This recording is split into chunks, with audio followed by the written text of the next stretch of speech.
উরুগুয়ের বিপক্ষে আরো শক্তিশালী একাদশ নিয়ে মাঠে নামবে আর্জেন্টিনা। ব্রাজিলকে হারানো দলটির বিপক্ষে সতর্ক বিশ্ব চ্যাম্পিয়নরা।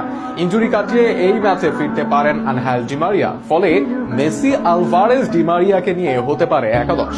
গত সপ্তাহে ব্রাজিলকে হারানো উরুগুয়েও বর্তমানে বেশ আত্মবিশ্বাসী। উরুগুয়ের বিপক্ষে কেমন একাদশ নিয়ে মাঠে নামবে আর্জেন্টিনা তা নিয়ে বিস্তারিত থাকছে প্রতিবেদন। বেশ কিছুদিন পর আবারও মাঠে নামছে বিশ্ব চ্যাম্পিয়ন আর্জেন্টিনা। সাম্প্রতিক সময়ে দুর্দান্ত ফর্মে আছে এই দলটি। শেষ 3 বছরে ফুটবলের সবচেয়ে সফল দল আর্জেন্টিনা। বিশ্বকাপের পর খেলা ম্যাচের সবগুলোতেই জয় পেয়েছে আলবিসেলেস্তেরা। তবে বিশ্বকাপের পর এবার তুলনামূলক কঠিন চ্যালেঞ্জের মুখোমুখি হবে আর্জেন্টিনা। কেননা বিশ্বকাপের পর খেলা অন্যান্য ম্যাচের তুলনায় প্রতিপক্ষ এবার কিছুটা শক্তিশালী, আর সেখানেই নিজেদের ঝালাই করার নতুন সুযোগ পাবে আলবিসেলেস্তেরা।